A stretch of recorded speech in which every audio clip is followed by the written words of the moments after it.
হুট করেই মেঘে ঘিরে গেছে, চারপাশে একদম অন্ধকার হয়ে গিয়েছে।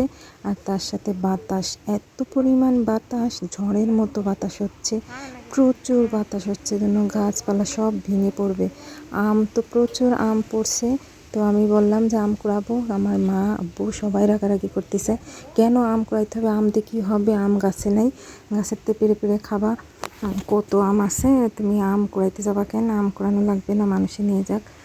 তো আমাদের হচ্ছে আম কুড়াতে দেয় না। আমাদের বাড়ির যে আম ফল যাই হোক না কেন, সব কিছু আশেপাশের মানুষকে দিয়েই দেয়, বেশি দিয়ে দেয় বেশি। আর যা আছে তা তো খায় অবশ্য। আমার দাদির তো আরও বেশি, আমার দাদির কথা কেউ বলতে পারে না। তো আমার দাদির মতো আবার মা হয়েছে।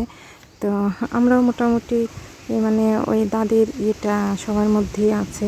তবে আমার দাদি একটু বেশি করতো, মানে যদি 5টা ধরতো সে মানে 4টা দিয়ে দিত মানুষকে, আর 2টা হয়তো কি 1টা হয়তো রাখতো, এরকম আমার দাদি ছিল। তো আমার দাদির মানে গ্রামে কেউ ভুলতে পারে না যে সে থাকতে বেশি মানে খেতে পারছে। এখন তো সবার বাচ্চা কাচ্চা আছে, হয়তো ওইভাবে দেওয়া হয় না। তারপরও বাড়ির ভিতরে যে গাছ, সে গাছ থেকেই মানুষে নিয়ে যায়, আর আশেপাশের গাছ দিয়ে আর কী হবে, মানে দেখতেই পায় না, মানুষই খায়।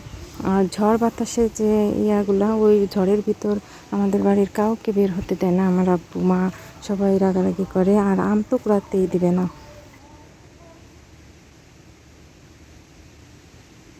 দীর্ঘ অপেক্ষার পর অবশেষে বৃষ্টির দেখা পেলাম। 4 পাশ দিয়ে শুনি বৃষ্টি হচ্ছে, এখানে বৃষ্টি হচ্ছে, ওখানে বৃষ্টি হচ্ছে, কিন্তু আমাদের এখানে কোনো বৃষ্টি নেই, হাইরে গরম। তবে 2-3 দিন অবশ্যই ঠান্ডা ঠান্ডা আবহাওয়া, মানে রোদ কম আর মেঘলা মেঘলা থাকে, কিন্তু বৃষ্টির কোনো খবর ছিল না। তো আলহামদুলিল্লাহ আজই বৃষ্টি হলো অনেক দিন পরে। আমি প্রায় 1 মাস হয়নি, প্রায় 1 মাস হতে যাচ্ছে, এর ভিতর আমি কোনো বৃষ্টি পাইনি। এখানে এসে সব জায়গায় শুনি বৃষ্টি, কোনো বৃষ্টি নেই। তো আলহামদুলিল্লাহ আজ যে বৃষ্টি হলো এটার জন্য অনেক ভালো লাগছে। তো ক্যামেরাবন্দি করলাম। আর বৃষ্টি কমলে যাব বাইরে একটু আম কুড়াইতে। আম তো কুড়াইতে যাইতে পারিনি, একবার যাইতে গিয়ে মানে রাগ করছে, চলে আসছি দৌড়ায়। তো বৃষ্টি একটু কমলে যাব। ঘরের পিছনে যে এখান দিয়ে আম পড়ে আছে, পুকুরের ভিতর দিয়ে অনেক বড় বড় আম, এই গাছে অনেক বড় বড় আম হয়। তো এই গাছটি আমার মা বলে কুমড়া আম। কুমড়ার মতো একদম, আমটা পাকলে একদম আঠি থেকে এমনি নেমে যায়, এত ভালো এই গাছের আম, অনেক বড় বড় হয় এই গাছের আম, তাই আমার মা নাম দিয়েছে কুমড়া আম।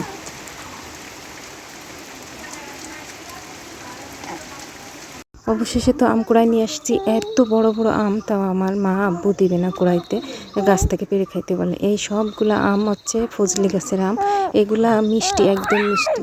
আমার মেয়ে তো চিল্লাচিল্লি করতেছে, আমি তারপর আমি কুড়াই নিয়ে আসছি। তো আমার ভাস্তি আর আমি কুড়াই নিয়ে আসলাম। এবার এই আম দিয়ে কী করবো।